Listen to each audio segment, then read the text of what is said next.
knew something was not right because it's not normal to have multiple medical issues at one go, but they also couldn't say what exactly.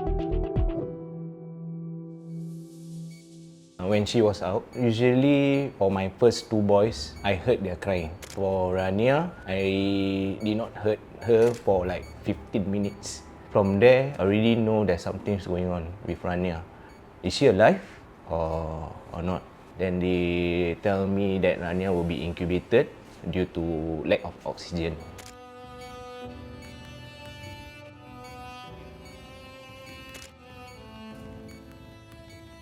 So many doctors came to see us, many new faces because of different issues like gastro, neuro, and so on.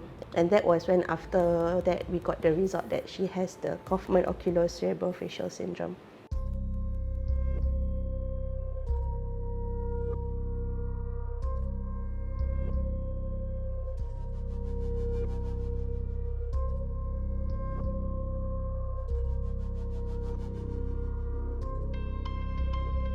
I just remembered at that point when I was in the ward, when I first saw him, I was asking, are you okay? We were not prepared for these kind of situations. And of course he said, yeah, I'm okay. I mean, you don't have to worry, like this is God's plan. So we hugged, we cried. I felt so relieved because I'm worried honestly, what if my husband couldn't accept, to be very honest, you see. But when he was the rock instead, I feel that I could just break and lean on him and I have support.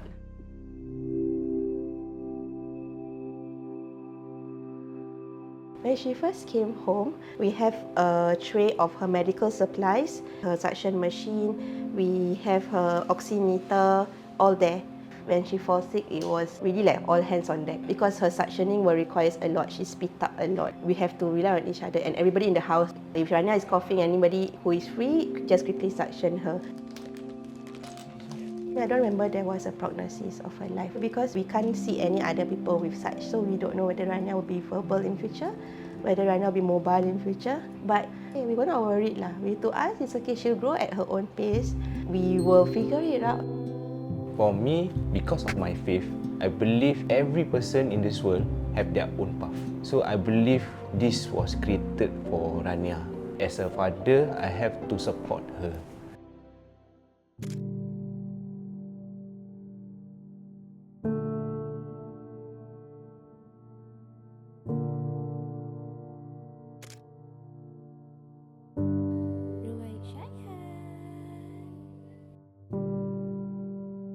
I seek comfort that I got to bring him home.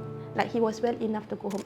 One of the hardest thing was after that, because breastfeeding, right? So I'm still producing milk. So after you breast milk, right? You write the name Ruaik 622B.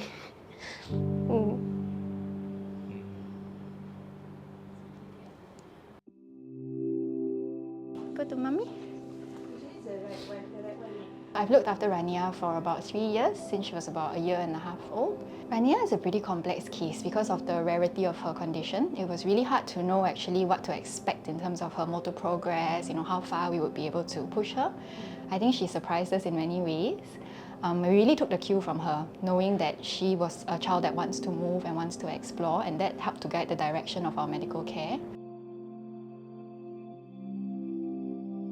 Cognitively, Rania is not at her age, but we can see that as she grows older, we can see that she's trying. She can communicate with us through her non-verbal cues. She understands things. So there is progress. She is still living life. She has a lot of walks, morning walks, afternoon walks, multiple walks. She will go down, walk around the neighborhood. Sometimes she just people watch. They will recognize her like, "Dad, good morning." She enjoys like cuddle time lah. We sit here, later the brother will come here, cuddle. She quite rough, but she like pull the brother, then hug. For now, our hope is I just want her to be healthy. I wish to see her walk on her 2 feet. Speech-wise, as long I know what she wants, it's good enough for me already. Honestly, I'm so proud of how far she has come. She really gets very strong, her personality, her cheekiness. Our friends also sometimes they ask us that hard question like, what's going to happen to Rania when you're no longer here? We do what we can. That's why we involve our children in everything. Eventually, we will leave this world, right? And we just hope that our 2 boys can the responsibility of taking care of their baby sister.